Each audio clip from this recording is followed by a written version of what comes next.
Like, so I guess the first part, like what juices you up? What keeps you on that train to know that this is going to turn out exactly how you want it to? Honestly, because other people have done it. That was one of the uh, realizations I came to back in November when I really started writing a lot. And it hit me, and I gave myself permission to move forward into that.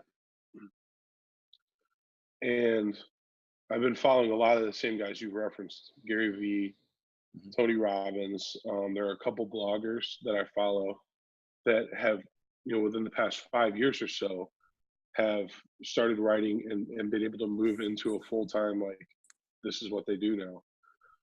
And just, I kind of gave myself permission to see myself in that, if that makes sense. Yeah, yeah. And so what keeps me going is the fact that like I firmly believe, as of November of last year, that if I put in my time and I keep working hard and I keep making incremental improvements and Mm, growing as a person and mm, as a business owner, that I'm going to get there.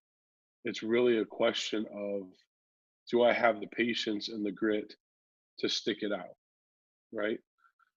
You mentioned Gary Vee, and one of his uh, mantras, I guess, is like, and I'm not going to get the wording right, but it's long-term patience, mhm. right? So patience in the long term, and then daily hustle. And Daily so hustle. Right, right.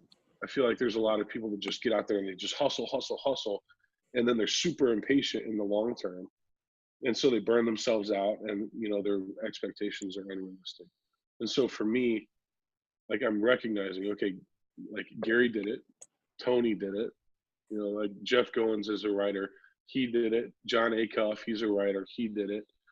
And it's just a matter of, if I continue every single day to do what I mentioned earlier, like, I've got tasks I have to get done, I've got innovation I need to try to do. I need to be thinking forward, but I also need to be thinking like macro and micro, right? Hmm. If I keep doing that and I stick it out long enough, then it's going to happen, Right. you know?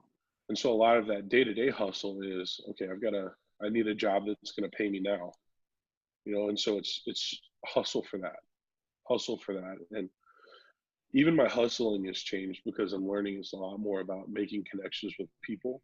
Because again, I'm not a sales guy. I'm not, I'm not, I've got friends that can go out and it's just like they create money from nothing, it seems. Hmm. And it's just like they're super successful like that. And that's never been my gift, and for me, it's more like I make connections with as many people as I can. And I know, my dad drilled this quote, the Zig Ziglar quote, into my head from the time I was a kid. If you help enough other people get what they want, then you'll get what you want. And so for me, it's just, that hustle is like, I want to connect with people, I want to help people. And then when the time comes, then that's going to be reciprocated.